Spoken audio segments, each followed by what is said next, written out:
later. So again, good morning. Welcome to CMAG Connection session for February 2026. I am Jeremy Gummeljak from the Office of the Chancellor, and let's take a quick look at our agenda. So we're going to start off with a safety minute. We're going to have a connection corner discussion topics, and then we'll go over our training opportunities. So good to see everybody here. Thanks for joining us. I'm going to hand it over to Edward Villanueva to talk about our safety minute. Edward?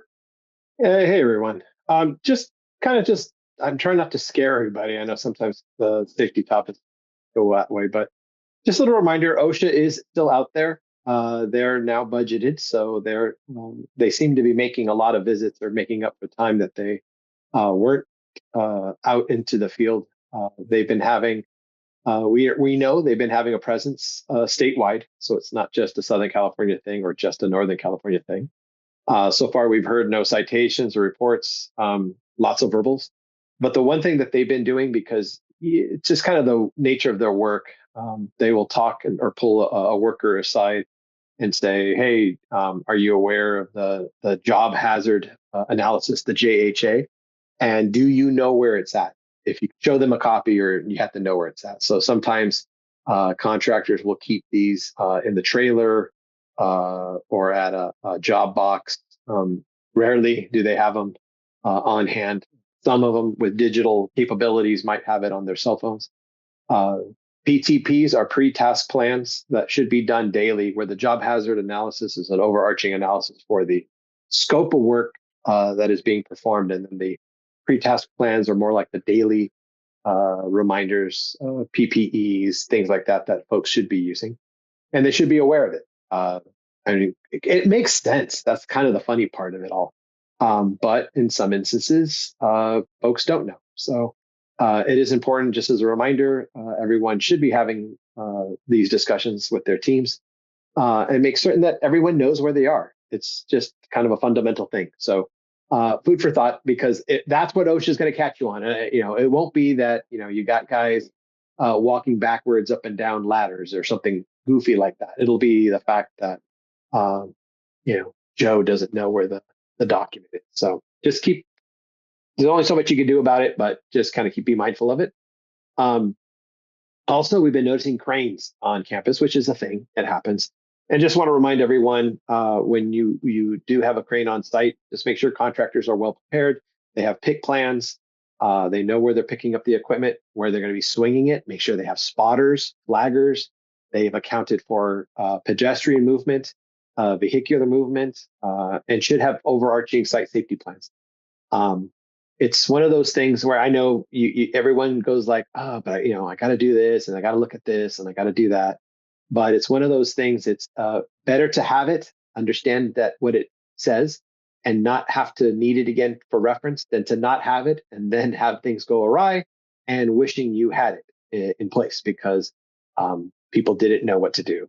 So anyway, that's my safety minute. Unless anyone has any thoughts or concerns they want to share that they've been noticing. Edward, these are great safety minutes. We actually just had a crane at the Chancellor's office. It was a 275-ton crane that was actually sitting right where the Chancellor usually parks.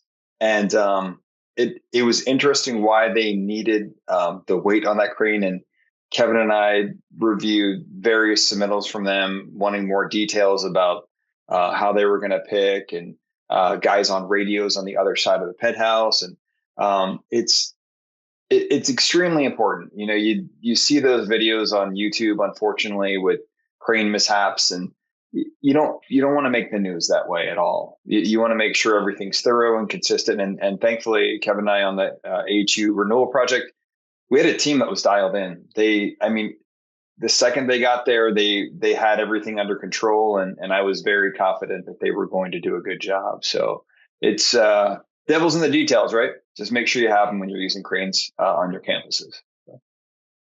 Oh, is everybody familiar with the global harmonized system for hazard communication? So they're like the standardized labels that say if something's flammable or corrosive or carcinogenic or those types of things.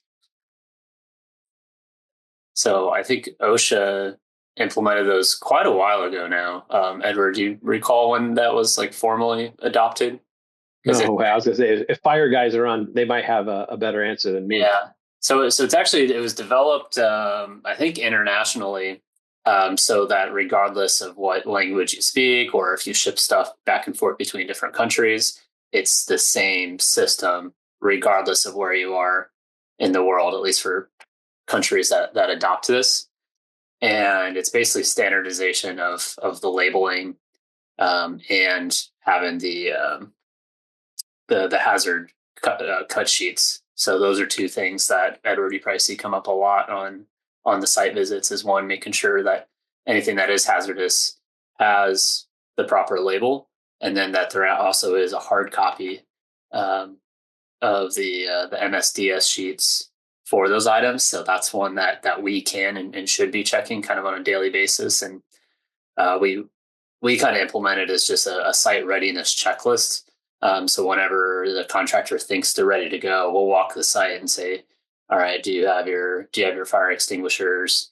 Do you have your first aid kit? Do you have this? Do you have that? And then do you have your MSDS for all of the known chemicals and materials that will be on site? Not that currently are on site, that will be on site, because once they're on site, it's too late. They're already not there. But that is a hard copy that should be in the field. And that way, if somebody does have an incident, they've got immediate access to that information. So that's always a good one. If you can ask your contractors to do that as part of like their monthly safety talk or toolbox talks or something, be like, hey, can you go over the GHS system with everybody and educate both the campus and all the field people, and then you can use that as an opportunity to make sure it's implemented. But all the contractors, they are training their people on it. It's just a matter of if, how seriously that specific contractor is taking safety and how fresh that training is with that specific team. Excellent points, Kevin. Thanks so much for that. So we're going to move in to the connection corner topics. Let's get started.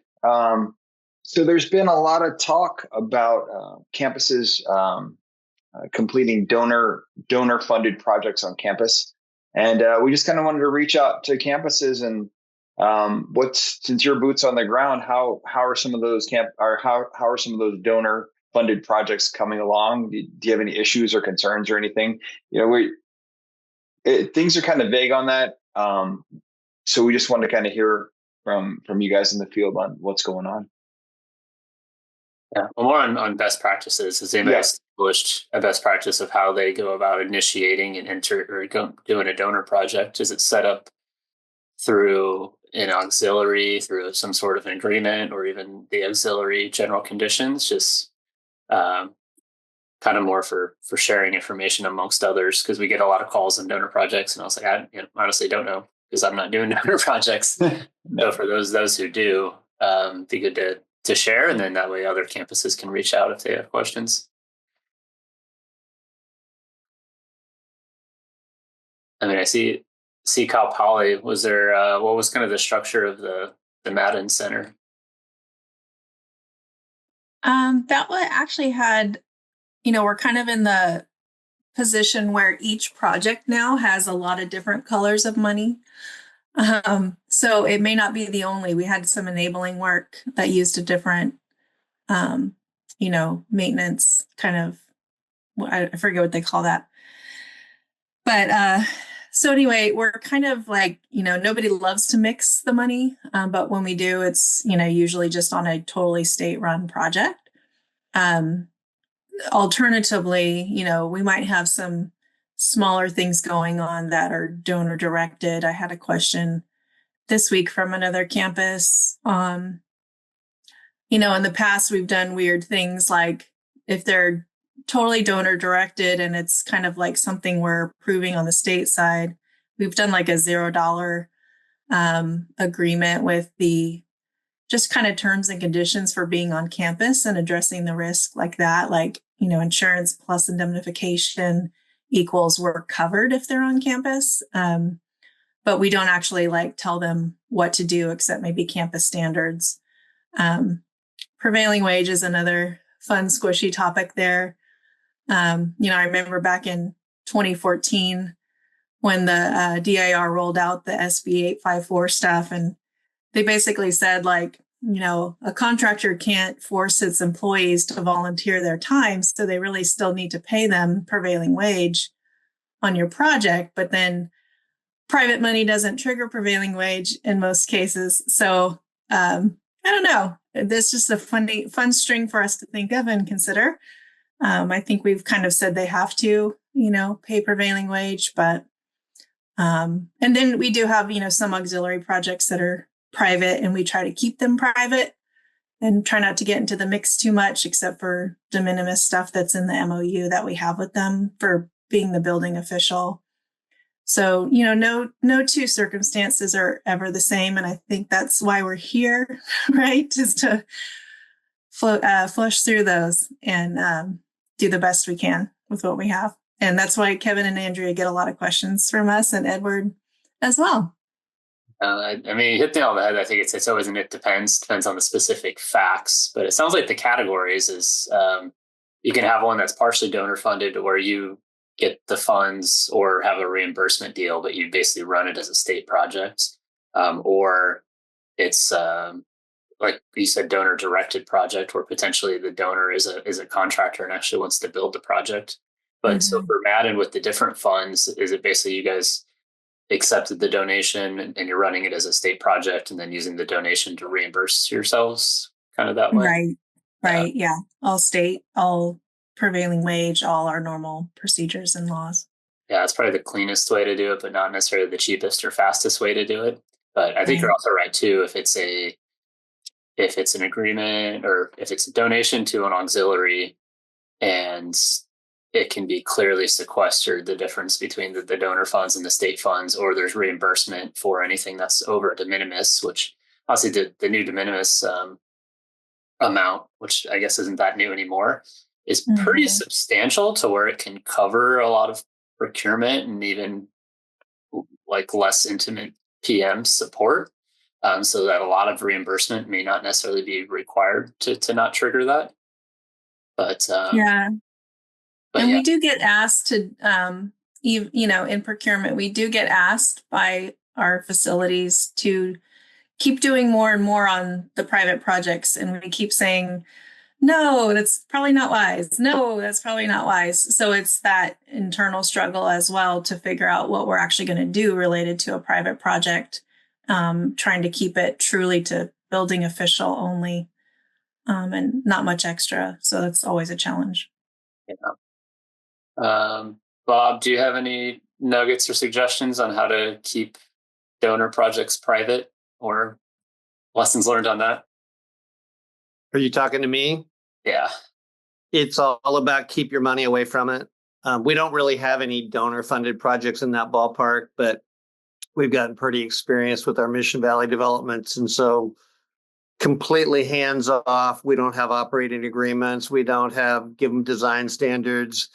I've even chastised some of your colleagues in our CSU meetings that know these aren't university buildings. So quit talking about what university likes because it's irrelevant. It's a dangerous, especially on those, right? If you turn them into prevailing wage, they aren't financially viable anymore. So, in fact, and then we have a standard fee we charge them for our involvement. Yeah. So they pay for all the permitting. Gina Jacobs and Paul Jackson and there's money being reimbursed for our activities. So we can document if we needed to that there's no public support of any kind. That's good advice. Keep it, if it's not a state project, don't keep it as arm's length. If you try to do both at once, if possible. Yeah, if you try to have it both ways, it's going to bite you. I'm curious, Bob, what type of contract do you do in that type of situation? It's just a ground lease. Yeah. So it's like a standard P3 project where you do the ground lease and then they do. It's kind of a mistake to call it a P3 project. It's really more like a ports deal. Like if the Long Beach and San Diego have giant port hotel projects on their property. They don't have any involvement in operations. They don't have any involvement in profit and loss. It's just a lease payment for use of the ground. That's all it is. And we're the authority having jurisdiction. So we issue permits and manage the inspection. Similar to some of the antennas that we have on campuses too. Like it's there and we get money for it, and that's it. Yeah. And I got to be honest, it's a challenge helping make sure that OGC and the CO staff and the trustees all recognize this is not a P3. This is not our housing. Our students aren't in it. There's nothing particular to the university about it. It's just a private market rate development. What's the donor has reflect? And so it is the Yeah, Kelly, we're not getting you through your microphone. See if you can switch mics, maybe. Sorry about that. Oh, there you go. Okay. So how do you roll when a donation is for athletics? That may be, they're going to do, it's the sign, and state money will do the building or something like that. How does that roll? Because you're just saying stay away from donations is what I'm hearing, right? Because it's usually that's not what you're saying. Kelly, I think what we're saying is if it's shared money with the state, it has to be to our standards, and it has to be prevailing wage, and it has to be all of those things. So if athletics gets $5 to do something, which is usually about the dollar amount they get, they have to still hit our standards if it's going into our building, if it's something like that. But what Bob's saying is for a Mission Valley in particular, but just in general, like if it's a private, if they're leasing the ground, we're not doing anything, they're going to do everything, then it's their baby. They get to do everything with it. They can do, they don't have to do prevailing wage, but then they have to pay us for everything we do for them. Right. But Bob, Mike, I have a question for you really quick before we move on from that. Are you going through schematic design on anything in Mission Valley then? Because it's just a ground lease, but are you still having to go through SD review and stuff? Yes and no. What the board sees looks an awful lot like a schematic design.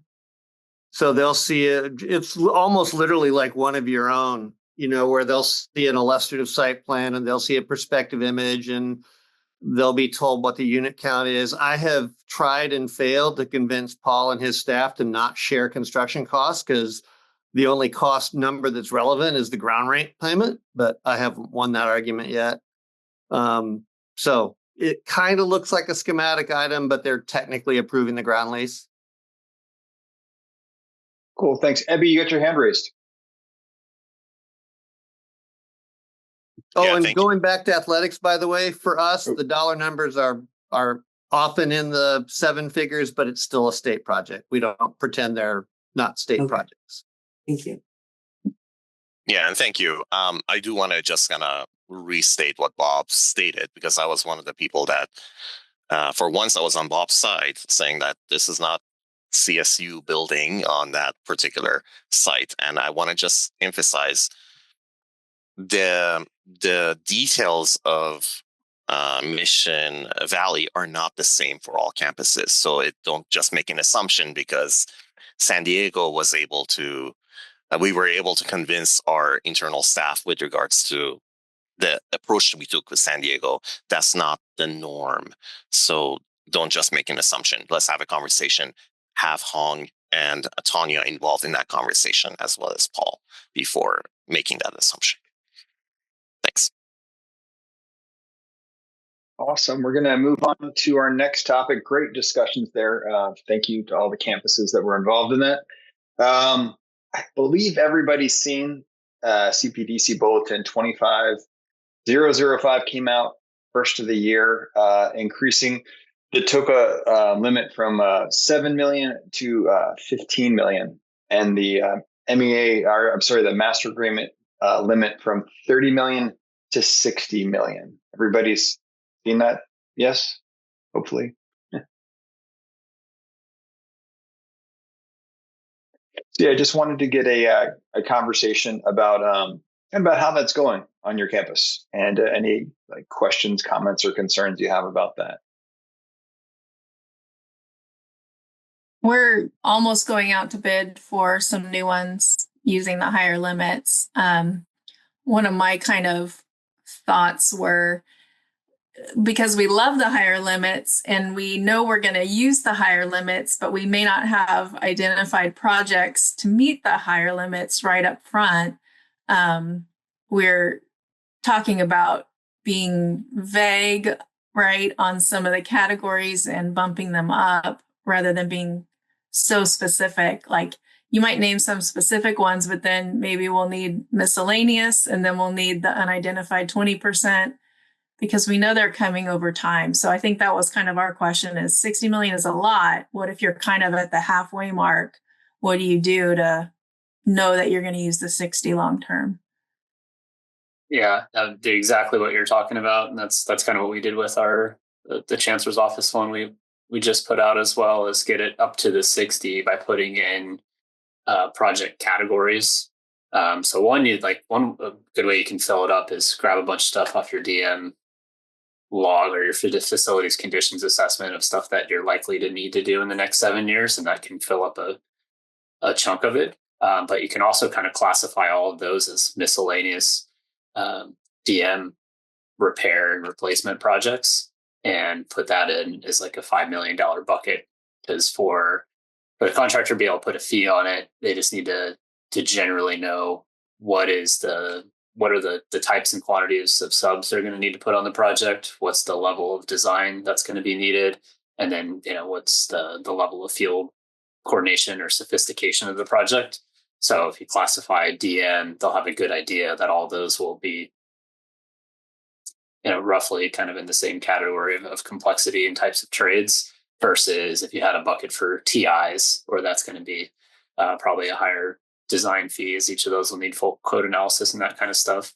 But yeah, if you break it into more categories rather than specific projects, that should be able to give you a lot more flexibility and capacity to fill up that 60 million and still be reasonably fair to the contractor. And if you ever find projects that are outliers that they convince you, or you even feel isn't fair within the fees that they proposed, we can always do augments to either the pre-con fee or the site management fee if it's if we feel that it's not fair to fit in with the proposed fees because it requires a bunch of specialty design, or it needs a bunch of superintendents all at the same time working 3 shifts around the clock. Those are the types of things that can still be negotiated as additional fees if they're not really cohesive with the proposed fees.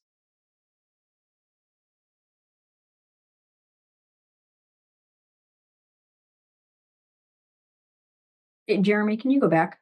Sure. Just a comment. While it's great to get up to 60 million and put all your DM on a list, does anybody have 60 million to spend on DM? How are you going to swing that? We hope to get a little bit of more DM next year. We don't know. It's a 3-year contract with the option to increase 2 years, right? Actually, and if you look right down here at the bottom, you can actually do those 2-year extensions for a 7-year max. Yeah. So I think that's they're trying to forecast out. Maybe, hopefully, fingers crossed, that money comes through over that 7 years. So, yeah. I mean, it's work that needs done, whether you have the money or not. So if you get the money, this gives you an option to jock, or you can always use, maintenance service agreements too. But it just, provides another option. Jeremy, would you scroll down, please? Sure. Down to where it says for pre-qualification rating. Keep going. Oh, and a bulletin. Oh, wrong bulletin, I guess. No, it's in the FAQ. Okay. Keep going. There we go. Right there. Yeah, Kevin, can you speak to the pre-qualification rating and what we've decided that is the best practice? Though I know we can deviate from that, but just to clarify when they are pre-qualifying the contractors. Yeah, well, so this one's specific to how do we calculate existing TOCAs against their remaining pre-qual limit. So if a contractor has, let's say, two $60 million TOCAs on other projects, does that mean that soaks up $120 million of capacity out of their pre-qual rating. No, we're going to look at 1/3 of that as kind of just the assumption of like that's probably the maximum of the concurrent projects that they would have at any given time. So that's the baseline of how we're going to calculate that. Now, if we have more information where there's known values, where there's let's say $40 million of projects that were just executed, and so there's therefore 40 million of receivables, then that might change that calculation. And then also to also clarify the pre-qualification rating required for each of these $60 million task, MEAs. It should not be required 60 million. Yeah, we're setting so in the new templates that we're working on, the baseline for the pre-qual rating for that specific TOCA procurement, we're going to set at a minimum of 20 million, so 1/3.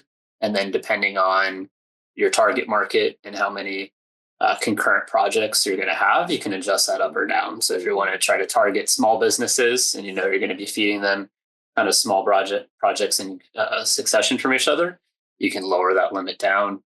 And then, we don't recommend going much more than 20 unless you have a pretty good probability that you're going to have more than 20 million of exposure on concurrent projects. So if you know you've got 4 or 15 million projects that are all going to go consecutively right away, then you may want to adjust the 20 million number. But for the most part, it's of how people actually execute the TOCAs. It looks like the 20 million should be sufficient in general, but that'll be on the templates. But for anybody that's doing TOCAs now, just know that you can adjust that value up or down depending on the actual trajectory of the projects, and or to 20 if you want to just keep it standardized. Thank you. Hey, Kevin, for my education, is this MEA a $0 MEA you're talking about? And then you do service orders or something for authorization? Okay. Correct. Yeah. Thank you. It's similar to the job contract where it would start at 0, right? And it could potentially go up to that mark, but it just depends.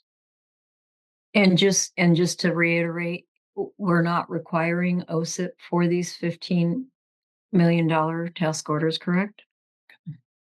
Correct. Yeah, we've reviewed kind of what our obligation and agreement is with Alliant on the volume and types of projects to go through there. So even if it exceeds $10 million, you do not have to enroll any TOCAs in OSIP.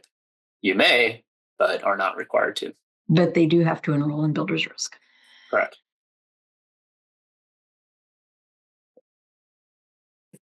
Cool.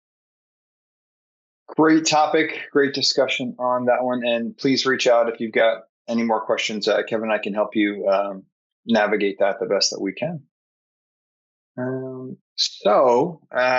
Last discussion topic we can add to this, if needed, prevailing wage review. So actually just talked about this at my jock huddle earlier this morning, but show of hands, how many of us in here have actually reviewed prevailing wage themselves? Show of hands. Oh, good. That's good. Me and David have done it. Kevin and I are frustrated with a contractor right now because of it, but just want to make sure that that you guys know. Hold on, let me pull up policy stat here. Give me a second. Stop share. Seconds.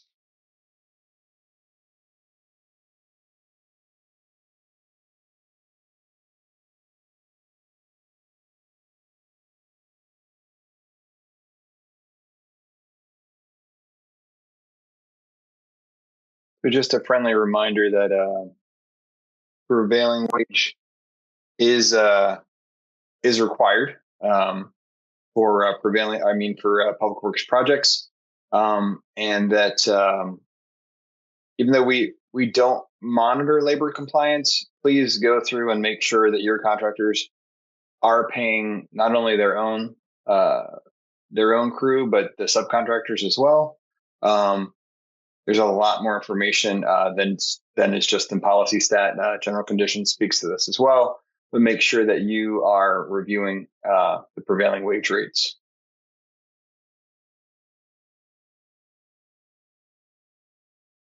Kevin, you have anything to add on that one? Just that we are obligated to state what the effective rate is.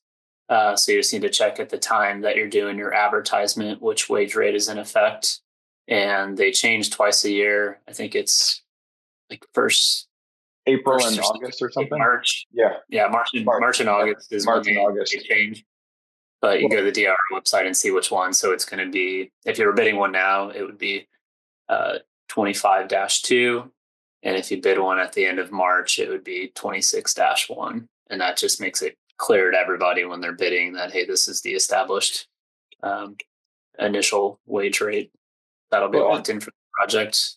And for our project, we were finding a lot where the wage rates, like, so say for instance, you advertise in August of 23, and there could be asterisks behind that wage rate that actually do show that whatever the current rate is, actually that's what you have to pay. So it's really important to again, the devil's in the details to make sure that their crew is getting paid the correct rates, because it might not just be the advertised rate. Like I said, there's like 2 asterisks behind it, and it explains, hey, look, you actually, whatever it is in February of 2026, that's what you have to pay. So yeah, some have predetermined increases, some don't. And then sometimes we see that even if the right wage rates are being paid, the workers are being misclassified to effectively underpay them. So that's something for us that we can take a look at as well if it's an obvious misclassification. For sure.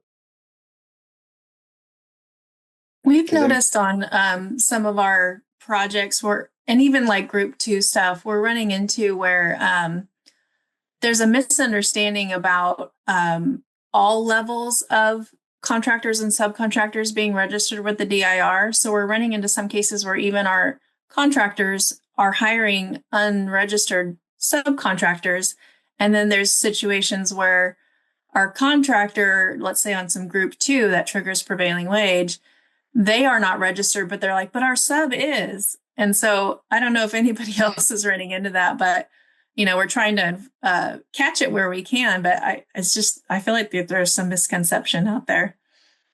Yeah, DIR has, I think, tried to be very clear on it, but it's they refuse to provide like additional clarification because they don't want to get into like the argument about it. But the way they continue to explain it, and then if you actually call and talk to them on the phone, where they know they're not like on the record, they'll kind of tell you this is that even if the vendor is not, or typically just customarily does not perform any work that has prevailing wage, or will hire anybody that it does prevailing wage, like an architect per se, they still want them to register if they're working on a public works project.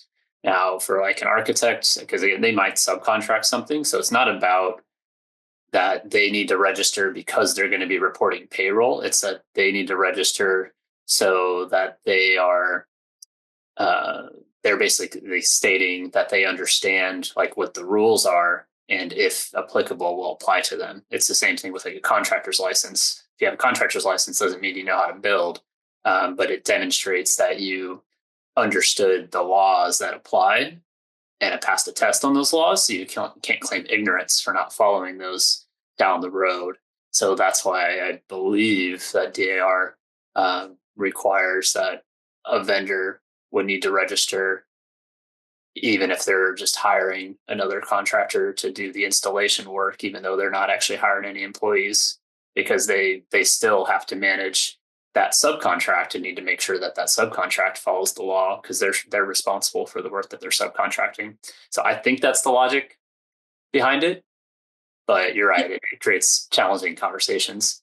And just practically, like, we can't report the work if they're not registered themselves for whatever work their sub's doing. It's physically impossible to report that work.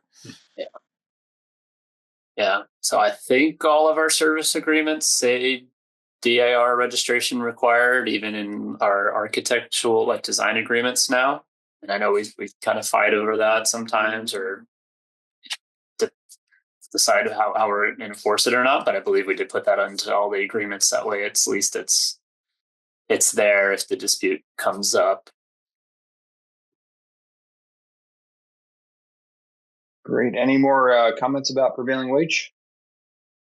Again, if you guys have any questions, I'm not a prevailing wage master, but I know what's wrong about some of it. So again, just make sure that you're staying in compliance, because if your contractor's not in compliance, that means your campus isn't in compliance either. So please keep that in mind. Any other connection corner topics? It's fun to say. That need to be brought up, or any other looming items that campuses want to talk about? Well, if there's any interest, you can go back to the donor funded. So I still got questions on that if anybody has an example. So I don't know if we have any attorneys on call, but one that I've been trying to convince myself of, or at least take the time to be able to do more research on it, is so if we have a project that's 100% donor funded for a self-funded auxiliary, would that end up triggering prevailing wage or not? Because if the auxiliary is 100% self-support, then they shouldn't be funded by state funds or the program that's going to support that building to the life. Because you create the building and then you maintain the building. But has anybody kind of taken, or is that the stance that you guys have taken and with your conversations with OGC? If it's 100% donor funded for an auxiliary, you guys felt comfortable not doing prevailing wage, or everybody's done those prevailing wage?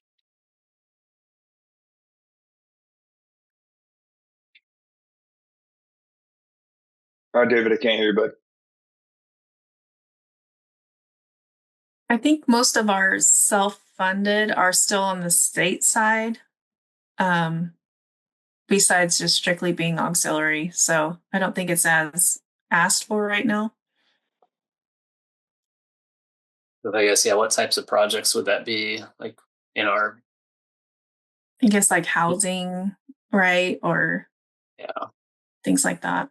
It's not like donors are donating to parking or right. I mean, they might be, in let's say some electric charging stations or something. Maybe there's some weird stuff about that. Yeah. Is anybody trying to get some, charging stations or batteries or solar or anything like that donated? Or I feel like a lot of it's like athletic facilities that we see or things like that. Well, and I think that's kind of the question, Kevin, because, a lot of us, you get AstroTurf or these groups that want to donate, 100% of the work for a new football field or a new baseball field, and while it's nothing out of pocket, for a state-owned facility, the biggest argument that comes up with the athletics groups is, okay, well, we're not having them pay prevailing wage to put it in, but all the subsequent work that happens once the warranty expires has to be according to prevailing wage. So it starts creating some issues with us and the vendors. And OGC really hasn't had too much of a great answer for that at that time. Yeah, and I think this is a little bit different from the point you were making, but a similar point is when we're kind of analyzing what constitutes a state subsidy is if the project creates a future liability for the state that the state will then fund, is that a subsidy that triggers prevailing wage for the purpose of the project?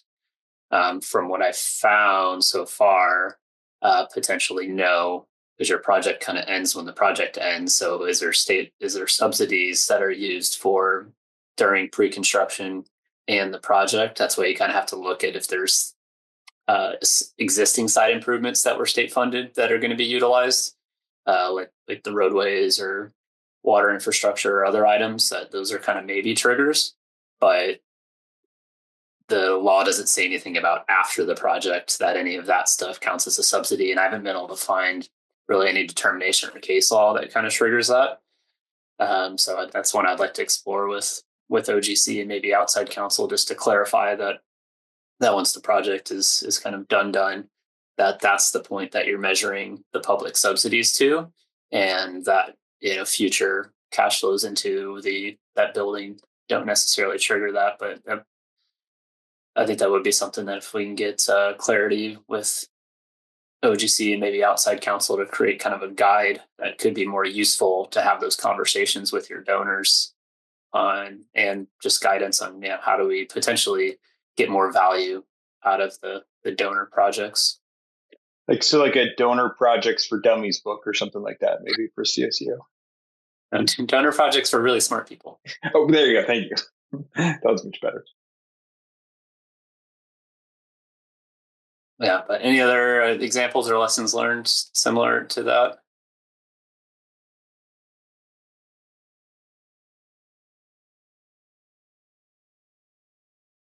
Well, excellent. Great, again, great lively conversation.